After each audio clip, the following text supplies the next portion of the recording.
So this is a question directed at you. Okay. Does she have students and or colleagues commenting frequently about the Science Asylum? Not that I'm aware of. No. Certainly not anymore. Right, because I'm not teaching anymore. So say non-issue these days. But when I was teaching, I would mention the Science Asylum sometimes if it came up in conversation with my students, but I didn't go like out of my way to like plug it. Also, I don't read the comments much, so I don't know if I would know if they were there anyway. Right. I've never gotten any comments saying that they knew you from class or whatever. Sure. You never told me that your students like knew who I was or knew who you were because of me or something. Right. No, that never happened. I never wanted that to happen either, so I'm glad that we avoided that whole thing. Yeah, it would have been super awkward. Yeah, I'm not into that. But it's not an issue anymore because she is now working for the Science Asylum, which is super exciting. Yes. And that's been going on for, well, since January, right? Right. Yeah. It's my first fall ever not being a student or a teacher. So I'm very excited about this. It's been going very well. And if you've been seeing my main channel videos lately, you know how well. I've been very proud of the videos this year. So, and a lot of them have been made possible because of her help. So you can thank her in the comments. You might be overstating it, but I'll take it anyway. How do you come up with ideas for video topics? Oh, that's on you. Yeah. I mean, you're kind of involved. I'm not involved with coming up with ideas. I am involved in parsing out which idea is going to be the next one. So usually by the time I'm talking to her about some of the ideas that I have for my next video or my next 3 videos or whatever, I've narrowed it down to a few specific topics. But these are topics that aren't just out of nowhere usually. I've been thinking about them for months, at least. Maybe working on an animation or something like that in my off time. And so there's a lot of different projects that are happening simultaneously. And that can get a little overwhelming for me. There's also a lot of mental work involved as well. Yeah. He'll just think about it. And I don't even know he's thinking about it until it comes time to pick his next video. And then he's like, okay, I've got this list of 3 videos that I think could work. So let me tell you about why each of those are an option, you know? It's already compiled because you've been sitting with it for who knows how long. I've already had all these thoughts about it. There's a lot of thinking time and a lot of researching time before I even begin to write one. And I'll try to plan some out, right? And I'll be like, oh, well, my next 3 videos are gonna be this, this, and this. And nothing ever goes according to plan. It usually happens about in the spring where he's like, okay, I wanna get the summer and the fall all mapped out. And I'm like, I mean, we can do this because I acknowledge that it's gonna make you feel better right now. Also, we're not doing like half these videos. I already know that, but if it makes you feel better, sure, let's make ourselves a schedule. Yeah, and sometimes I'll get around to them eventually. They're just topics that I'm really excited to do. But sometimes I'll start researching it and I'll realize that I'm just ill-equipped, which is one reason that I hire a few researchers this year, which was very exciting. Shout out to our researchers. Yes. You guys are great. And shout out to all my supporters on Patreon and my YouTube members for making a lot of this possible. The first research video this year was the dark matter video I just recently put out, so that was a big deal. And I've got a couple more coming in the next month or 2. And so that's pretty awesome. Yeah, so sometimes projects end up being bigger than I can handle by myself and I have to adjust the schedule. But I try to schedule these things out.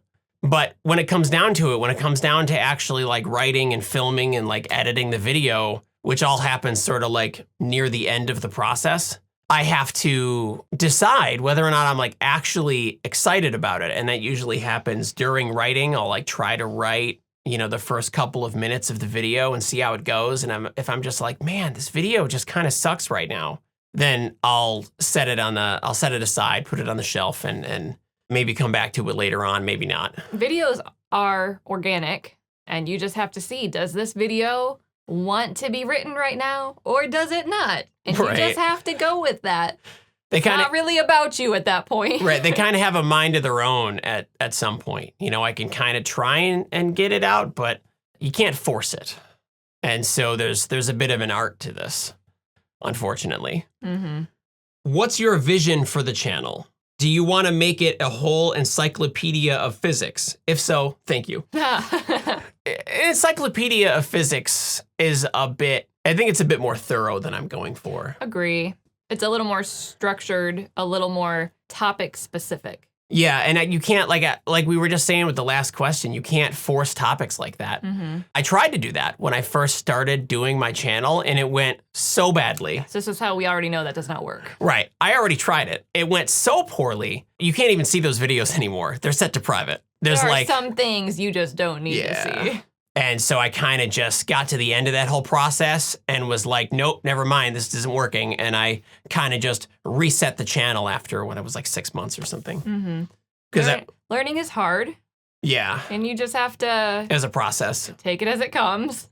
Alongside that, I was also learning audio editing and lighting and post-processing and all of that stuff that you don't ever like know about when you don't have a, film production background. Some of his first videos, it's like... so dark behind him. You're like, do you have any lights on in your room? Right. I'm like, my face is like bright white, and then the background is just this like dark gray. You can barely see anything. And it's just, they're really embarrassing. But, you gotta start somewhere, I guess. But as far as goals, I mean, I just want it to be a place where people can come and like learn something interesting, have a discussion about it in the comments that's, civil, and just geek out for a little bit and be in a place that's like safe for them to geek out. And I think that's really my goal here. And I think I've managed that. Sure. As far as like what the future of my channel is going to be, I think I would just like there to be more topics that like I really get to like learn about. And that's one of the things that I enjoy having researchers for, is that I get to learn it from them and then teach it to other people, right? And that's I think it's really fun when I get to learn something new and then share it. And the videos that I do that in are just some of the coolest videos I've ever made. So why don't you include math in your videos? Even with topics that look like nonsense without the math, like quantum mechanics. Well, you do include math in your videos. I do a little bit. I'll throw an equation up, and when I do, I try to at the very least, I try to explain how that equation applies to what I'm talking about. Sometimes I'll go out of my way to just explain the equation fully through, but I don't do it a lot. Like, I'm not gonna sit there and work out math on a piece of paper. Like, nobody wants to see that. Well, I mean, some people want to see it, but mathematicians exist. Yeah. But you're in the minority. That's the reality of the situation. Right, and actually that reminds me, there is a threshold to people that comment on a video, right? I think I just did the math on this, and speaking of math, only about 1% of my main channel viewers comment on those videos. 1%. I might get a video where I've done a whole lot of math in it or something. There was one, why is charge conserved, I think was a video I did a bunch of math in. And I visualized it too with arrows and numbers and stuff, but and particles. But I had a lot of math in there. There was a lot of mathematical relationships I had to go through. I mean, the comments were overwhelmingly like, whoa, this video was so good, so amazing, and going through all the math was great. But then it underperformed drastically. And that just comes back to what I was saying, that there's this threshold. People either have to be really excited about a video, or really curious to ask a question, or really hating it to throw some shade my way in order to comment. Those are basically the commenters in the videos. But 99% of the viewers are non-commenters. I mean, this is also what happens when you go to rate my professor or whatnot. When you look at professor ratings, either the students that really, really love that professor or the ones that really, really hated that professor are going to say something. And if you're, the other 99%, you're not going to waste time putting a rating on a Rate My Professor website. Right. Same idea, though. Yeah, it's exactly the same thing. And so people are going to view a video. Most people are going to watch the video, and they're not going to bother commenting. They're not even going to like. And so I can't judge what I'm going to do based on comments. I enjoy the comments. I love the conversations that happen in the comments, and I'm involved down there and everything. I do answer those questions. But I can't put those things in a video because the video won't do well. I have to go off of, what kind of videos have worked in the past and how well they've performed. And I've got to look at all my, YouTube analytics and all that stuff. And I have to use all of that information to judge what I'm going to include in a video. And time again, when I do that video for my 1% core audience, it just does, it tanks.